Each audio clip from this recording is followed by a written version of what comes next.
I didn't think a splash of muddy water could feel like a turning point in someone's life. It happened too fast for me to react properly. 1 second I was crouched near the front tire of a broken-down car, sleeves rolled up, fingers black with grease, trying to figure out why the engine kept stalling. The next, a passing SUV hit a shallow puddle right beside me. Brown water burst up in a sharp arc. And she was there. Not in the way people arrive in a story. More like she had already been there without me noticing, standing just off the curb near the small roadside workshop, holding a handbag close to her side like she didn't quite trust the world around her. The splash caught her straight across the lower half of her dress and shoes. For half a second, everything froze. I straightened up too quickly, wiping my hands on a rag that didn't help at all. I'm sorry, I said, even though I wasn't the one driving. It came out automatic, useless. She looked down at herself first, then at the car, then at me. Her expression didn't explode the way I expected. No shouting, no dramatic reaction. Just a slow, controlled inhale through her nose. Like she was deciding how much of her patience she wanted to spend on me. I was standing there, she said quietly. I know. I didn't see, I noticed. That was it. Not anger. Not forgiveness. Just fact. She brushed a damp strand of hair away from her cheek, and that small movement somehow made everything worse. Not because she was upset, but because she wasn't. Like she had already dealt with worse things than this, and didn't see the point in raising her voice over it. I remember thinking she looked like someone who had lived in rooms where silence meant more than words. Mid-40s, maybe. Composed in a way that didn't come from confidence alone, but from experience. The kind of person who didn't fidget, didn't waste motion, and yet her shoes were ruined. Brown water soaking into something that probably wasn't cheap. I can clean them, I said quickly, pointing toward the workshop behind me. We've got water, towels, it'll take 2 minutes. She glanced at the shop, then back at me. You fix cars, she said, like she was testing the idea. Mostly broken ones. A pause. Not uncomfortable exactly. Just full. Like the space between us was doing something neither of us had agreed to. She stepped closer to the curb, carefully avoiding another puddle. I noticed her hands then. Clean nails. A faint mark on her wrist, like she wore a watch often but wasn't wearing it today. I don't have time, she said. It should have ended there. People say things like that when they want distance. But she didn't leave. Instead, she stood there for a second longer than necessary, looking at the workshop again. At me. Like she was deciding whether the inconvenience of staying outweighed the inconvenience of walking away. I can make it fast, I said again, softer this time. That earned me a look I couldn't place. Not approval. Not dismissal. Something in between. Like she was used to being offered help and less used to it being sincere. Finally, she exhaled. Fine, she said. Fast. Inside the workshop, the air smelled like oil and old metal. She hesitated at the entrance, just for a moment, before stepping in. I noticed she didn't like not knowing where to place her hands, so she kept them folded in front of her. I grabbed a cloth, wet it, and crouched near her shoes. I'm not used to this, she said suddenly. Getting splashed. No, she replied. A small pause. Letting strangers fix things for me. That landed somewhere I didn't expect. I looked up briefly. Our eyes met. And for a second too long, neither of us looked away. The workshop noise faded behind me. Distant tools, a radio playing something low and forgettable, and all I could focus on was the fact that she didn't move first. I broke it eventually, going back to her shoes like it was safer. But even then, I could still feel her standing there, watching me like I was the one doing something unfamiliar.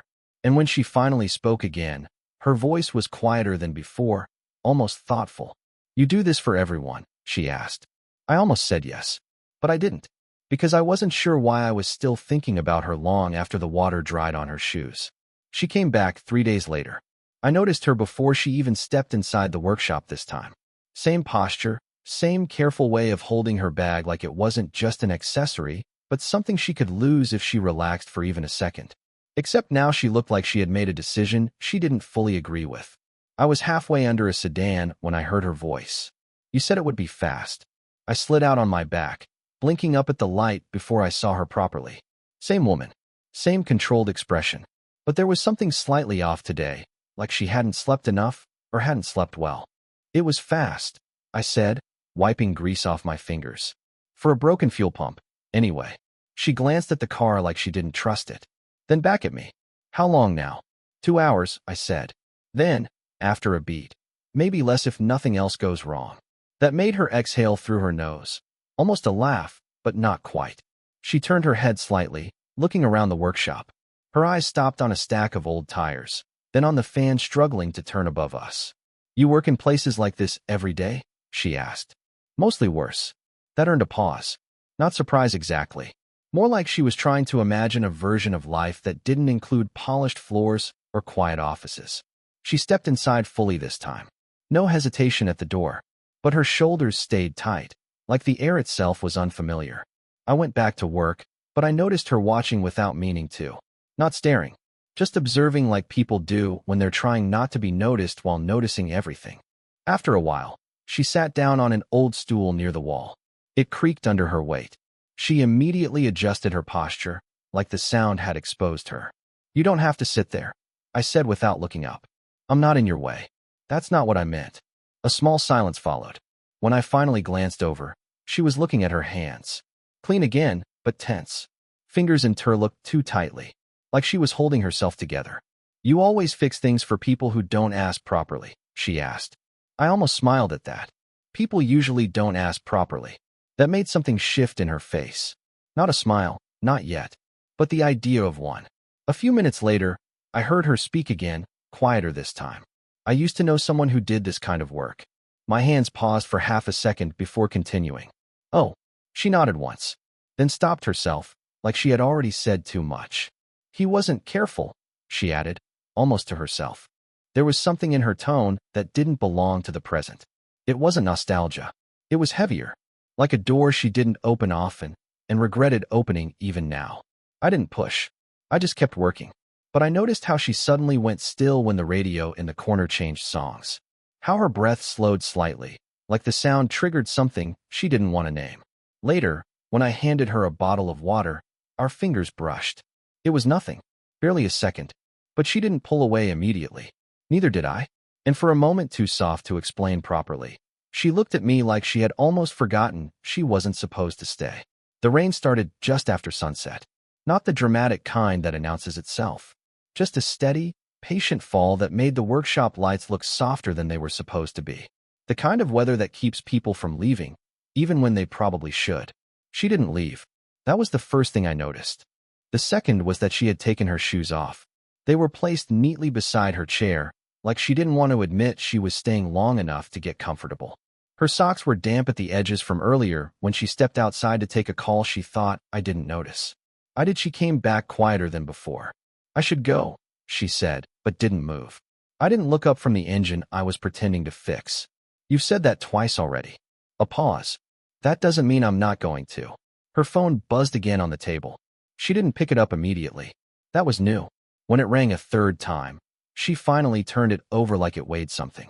I caught a glimpse of the name before she angled it away. Her ex-husband. She stood up too quickly, like the chair had suddenly become unsafe.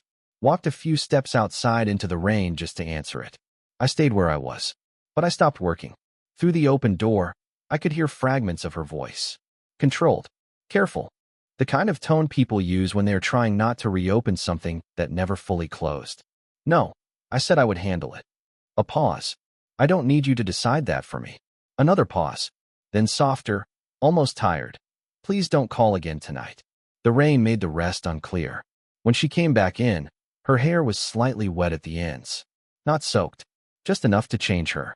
Like the version of her outside had cracked through for a moment. She didn't sit down right away. She stood near the door, looking at nothing in particular. He still thinks he gets to interrupt my life, she said finally. I didn't answer immediately, because anything I said felt like stepping into something I didn't belong in. Instead, I handed her a rag. She looked at it, then at me. A small, almost helpless laugh left her mouth. It surprised both of us. I used to think distance would fix things, she said, more to herself than me. Does it? I asked. She didn't answer. Not right away. Instead, she walked back in slowly and sat down on the stool again, this time without adjusting her posture. Her shoulders dropped a little, like something heavy had finally stopped being held up. I found myself closer than I meant to be when I crouched near her again. The engine was already fixed. I didn't need to be there. Neither of us said that. The workshop was quieter now, Even the radio had faded into something low and distant. She looked down at my hands while I worked on nothing. "You're always doing that," she said. "Doing what?" "Fixing things without asking why they broke." That landed differently than I expected. I glanced up. She was already looking at me. Longer this time. Not careful. Not guarded in the same way. Just there. I should have stood up. Should have stepped back. Instead, I stayed. Close enough that I could see the faint exhaustion under her eyes. Close enough that she didn't move away when my hand shifted slightly on the floor between us. The rain hit harder outside.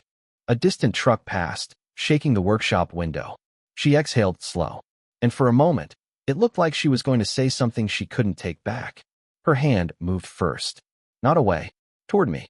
Halfway. Then stopped in the air between us like she had forgotten what she was allowed to want. And I didn't move either.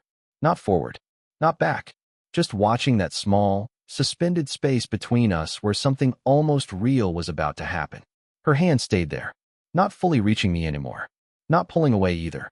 Just suspended in that space like she didn't trust either direction. I remember thinking how strange it was that something so small could feel louder than everything else in the workshop. The rain outside, the ticking fan, the distant sound of a truck passing down the road. All of it faded into the gap between her fingers and my stillness. She finally lowered her hand first. Not sharply, not disappointed, just carefully, like she was putting something fragile back where it belonged. Then she laughed once, but it didn't sound like humor. "What are we doing?" she said. Not loud, not dramatic, just tired. I didn't answer right away, because the truth was I didn't have one that didn't sound wrong. She looked at me like she expected me to fix it. Like I fixed engines, broken timing belts, things that had clear causes and clearer solutions. But this wasn't that kind of problem. I wiped my hands on a rag that was already clean. "I don't know," I said finally. That honesty made the air shift. She nodded slightly, like she had accepted that answer before I even gave it. "That's worse," she said. Silence came back fast after that. Not empty. Heavy. She turned her head toward the open door. Rain still falling steady. The kind that doesn't care if you're watching or not. "I shouldn't be here," she said. "You've said that before." I meant it more this time. That got closer to something real. Not just words, but pressure behind them. I stood up without thinking, then stopped because I wasn't sure why I had stood. The distance between us felt different now. Smaller, somehow. Or maybe just more dangerous. She noticed me moving. "You're always like that," she said quietly. "Like what?" "Like you don't realize when things are already changing." I didn't know what to do with that. So I didn't do anything. She looked down at her hands again. This time not tense. Just open. Like she didn't recognize them in this moment. "My life doesn't leave space for this," she said. "This." She didn't answer immediately. And that hesitation said more than anything else she had said tonight. When she finally spoke again, her voice was lower. "You don't fit in it." That should have ended it. It should have made everything clear. But instead it just made the silence between us sharper. I took a step back without meaning to. Not because I wanted distance. Because I didn't know what staying meant anymore. She noticed. Of course she did. Her eyes followed me, steady now. No longer unsure. Just honest in a way I wasn't ready for. "I don't even know why I keep coming here," she said. A pause. Then softer, almost like she regretted letting it out. "It's not the car." That landed somewhere deep enough that I forgot what I was holding for a second. The workshop felt suddenly too small for both of us.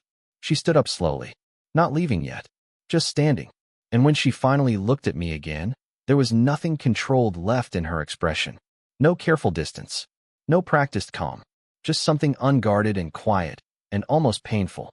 "If I stay any longer," she said, voice barely steady, "I'm going to start believing this means something." Her breath caught slightly after that, like she had said too much and still hadn't said the worst part. And I didn't move toward her, even though every part of me wanted to, because I was starting to understand that the moment I did, neither of us would be able to pretend this was nothing anymore. It happened while I was looking for the car documents.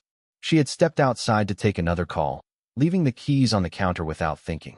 That small detail told me more about her than anything she'd said so far.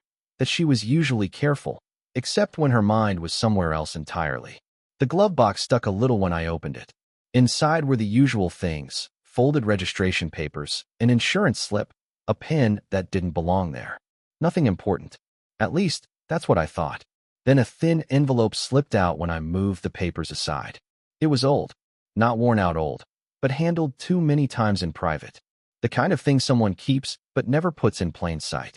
I shouldn't have opened it, but it wasn't sealed properly. Inside was a photograph. Her, younger, hair tied back differently, laughing in a way that didn't look practiced. Next to her stood a boy, maybe late teens, maybe early 20s, leaning slightly toward her like he belonged there more than anywhere else. My hands went still without me deciding, because something about him didn't sit right in my chest. Same quiet eyes, same way of holding still even in a photograph, like movement was optional, not automatic. Footsteps outside the door. Put it back too quickly, but not fast enough. She saw it the moment she stepped in. Her eyes went to the envelope first, then to me, then stopped. For a second, neither of us spoke. You opened it, she said. Not angry, just aware. I didn't mean to, it fell out. She walked in slowly, like the space between us had changed shape. When she reached the counter, she didn't pick it up immediately, just stood there looking at it like it weighed more than paper should. That was my son, she said finally. The words didn't land like a confession. They landed like something she had carried too long to say casually. I didn't know what to do with that, so I said nothing. She noticed anyway. He would have been your age, she added, quieter now. My throat tightened before I could stop it. I looked away instinctively, like distance could fix the way that information rearranged everything I thought I knew about her. But she wasn't done. Her eyes lifted slowly, and for the first time since I met her, she looked uncertain in a way that wasn't guarded, just human. You remind me of him, she said. That should have felt like nothing. It didn't. It felt like the air had shifted and wasn't going back. I let out a breath I didn't realize I was holding. I'm sorry, I said, because I didn't know what else belonged there. She shook her head slightly. No, she said. Don't. A pause. Then softer. I stopped saying his name out loud a long time ago. She reached for the photograph, but her hand hesitated halfway there. Not fear. Something closer to memory resisting contact. When she finally picked it up, her fingers trembled just slightly at the edge. I didn't move. Neither did she. And for a moment that felt too quiet to survive in, she looked at me again, not like I was someone new anymore, but like something she had already lost once and didn't know what to do with seeing again. Her hand lifted without intention, stopped just before touching my face. A breath passed between us. Then she pulled it back, like even that much closeness was dangerous. And in that small withdrawal, everything between us changed. Not louder, not clearer, just impossibly harder to ignore. She set the photograph back down like it might break if she let it fall any faster. For a while, neither of us spoke. The workshop didn't feel like a place anymore. It felt like something paused in time, waiting for us to decide what it was allowed to become next. Outside, the rain had slowed to a thin, tired drizzle. The kind that doesn't ask for attention anymore. I don't talk about him, she said finally. Not as an explanation, just a fact she was placing between us. I nodded once. Slowly. I figured. That made her glance at me, like she was checking if I meant it gently or if I was pretending to understand something I didn't. I didn't look away. For once, I didn't try to fill the silence. Her fingers stayed near the edge of the counter, not gripping it, just resting there like she needed something steady under her touch. I didn't expect this, she said. Me? I asked, softer than I meant. A faint shake of her head. Any of it. A pause stretched. Not uncomfortable now, just honest. She took a slow breath, then exhaled like she had been holding something in for years without realizing it. I keep thinking I should leave, she said. But you don't, I replied. She didn't argue. That was new. Instead, she stepped closer. Not all the way, just enough that the space between us stopped feeling like distance and started feeling like decision. I don't know what this is, she said. I don't either, I admitted. Her eyes softened at that. Not relief exactly. Something quieter. Recognition. Like neither of us was pretending anymore. The silence returned, but it wasn't empty this time. It was shared. She looked down at my hands again, still faintly stained from work I hadn't finished, and for a second, something in her expression cracked in the smallest way. You remind me of him, she said again, but differently now. Less like a wound. More like an echo she couldn't stop hearing. I didn't answer, because I wasn't him, and she knew that. Her hand moved first this time, slower, more certain. Not reaching for my face anymore, just finding my hand. Her fingers touched mine carefully, like she was testing whether the world would break if she did. It didn't. I didn't move away. That was the only answer she needed. She sat down on the edge of the workbench behind her, still holding my hand loosely, like letting go would require more strength than staying. I followed without thinking, sitting beside her, but not too close. Close enough that our shoulders almost touched. Close enough that neither of us corrected it. The workshop hummed faintly around us. Old electricity, distant rain, the soft ticking of something that didn't matter anymore. She leaned slightly, just enough that her shoulder brushed mine. Not accidental. Not fully intentional either. Just inevitable in the way some things become when you stop fighting them. I felt her exhale beside me. Not heavy. Just done pretending. My hand tightened around hers without thinking. She didn't look at me when she spoke again. Neither did I. We don't fix this, she said quietly. No, I replied. A pause. Then, almost like agreement with something neither of us had formally chosen, we just stay. And for the first time, there was nothing in that silence asking to be solved. I still remember the sound of the rain that night. Not because it was special, but because everything else went quiet enough for it to matter. She didn't leave after that. Not in the dramatic way people expect when they hear a story like this. There was no turning point where she chose everything over everything else. No clean break from her past. No sudden courage that fixed all the loose ends. Just small decisions. She started coming by without calling first. I stopped pretending I didn't notice the time she usually arrived. At first, we still kept distance between us when other people were around. Like the world had rules we hadn't figured out how to rewrite yet. She would talk about practical things. I would answer like nothing had changed. But in the quiet moments, the space between us disappeared on its own. A hand resting too close on the counter. A pause that lasted a second too long.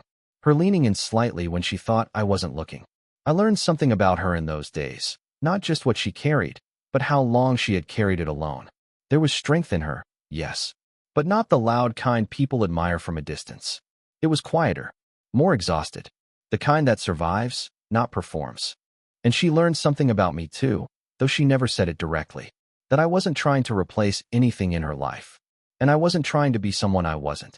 There were moments when her past would surface without warning. A name she didn't say out loud. A silence that lasted a little too long after a phone vibrated on the table. I never asked her to explain it all. And she never asked me to erase what I felt when I looked at her. That was the difference, I think. We stopped demanding clean stories. Love didn't arrive like something new. It felt more like something that had been there quietly, waiting for us to stop moving long enough to notice it. One evening, much later, she stood beside me outside the workshop. The air was cooler. The street almost empty. She didn't hold my hand right away. Just looked at the road like she was checking whether it still led somewhere she needed to go back to. Then she said, almost casually, I used to think I needed to be completely okay before I could stay anywhere. I didn't answer immediately, because I understood what she meant more than I could explain. She looked at me then, not searching this time, just present. I don't think I believe that anymore, she added. And that was it. No declaration. No resolution announced like a finish line. Just a quiet agreement between two people who had stopped pretending they weren't already part of each other's lives. She reached for my hand this time, without hesitation. I held it. And we stood there for a while, letting the night do what it always does, soften everything that feels too sharp to carry alone. Looking back, I don't think love changed us all at once. It just made it impossible to keep living like nothing had ever touched us. If this story made you feel something, let me know in the comments. Would you want more stories like this?